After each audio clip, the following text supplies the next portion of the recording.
Si è svolta all'insegna del tutto scontato o quasi la 12ª giornata del campionato interregionale Girone L, caratterizzata da 5 vittorie delle squadre di casa e 3 pareggi, risultati questi ultimi che hanno rappresentato forse il dato più significativo, perché ottenuti dal Fasano, che ha perso così il terzo punto in questo campionato ma su un campo difficile qual è quello di Potenza, nello scontro diretto fra Senise e Mesagne, con i lucani che si sono lasciati sfuggire la grossa occasione fallendo un rigore nel primo tempo, e dal Matera che ha allungato la sua serie positiva portandola a 5 giornate. Il risultato positivo conseguito dai biancazzurri per la verità poteva essere più consistente se un tiro di Doriano non si fosse stampato sulla traversa e se un fallo in area su Adorisio fosse stato punito con il rigore.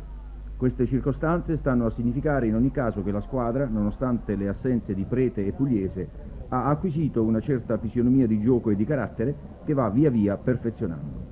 A tal proposito è appena il caso di sottolineare il fatto che per la seconda volta consecutiva la difesa non ha subito reti, per cui lo 0-8 di Fasano sembra un ricordo lontano anni luce. La giornata è stata tutto sommato favorevole al Matera per le sconfitte subite dal Matino, dal Policore e dal Corigliano Schiavonea. In questo modo la coda della classifica si è accorciata, incrementando le possibilità di aggancio alle posizioni superiori da parte dei biancoazzurri. Uno sguardo alla classifica e ai dati statistici infine ci conferma l'altissimo rendimento del Nardò tra le mura amiche, 6 partite 6 vittorie come il Fasano. Segue la Cariatese che non può vantare l'Amplen per il pareggio impostole dal Fasano all'8ª giornata. Sono 8 le squadre che possono ancora vantare l'imbattibilità interna, mentre fuori casa il miglior ruolino di marcia con 3 vittorie e 3 pareggi spetta al capolista Fasano e al suo vice Francavilla, che domenica sarà ospite del 21 settembre con questo minaccioso biglietto da visita. Le stesse 2 squadre sono le uniche a vantare l'imbattibilità assoluta. Incredibile il bottino di gol del Fasano, ben 30 reti realizzate, 13 in più della Cariatese che lo segue in questa particolare graduatoria.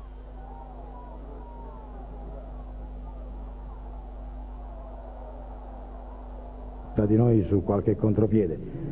È chiaro che domenica scorsa meritavamo senz'altro la vittoria a Rende, oggi forse qualche cosa in più ci è stato dato. Mister Gaddi, la prima sconfitta della sua gestione col Potenza è coinciso con la prima vittoria del Matera. Innanzitutto un giudizio sul risultato.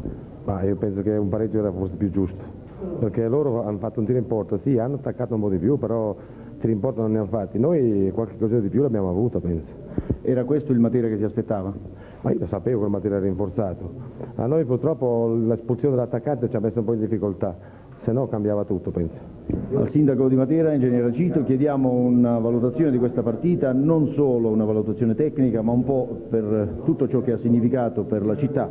Questo derby mi pare abbastanza corretto in campo e sugli spalti. Ma credo di sì, questo è il dato più importante. C'è stata la partita, era molto sentita in campo e anche sugli spalti. E finalmente anche c'è stato un risultato positivo. C'erano delle bottiglie che aspettavano di essere aperte.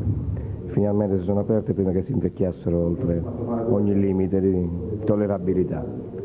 Credo che i tifosi materani abbiano potuto oggi gustare finalmente una partita che sotto il punto di vista agonistico era interessante, ma che ha ridestato gli entusiasmi con una presenza sugli spalti incredibile. Non si vedeva forse dalla Serie B questa presenza.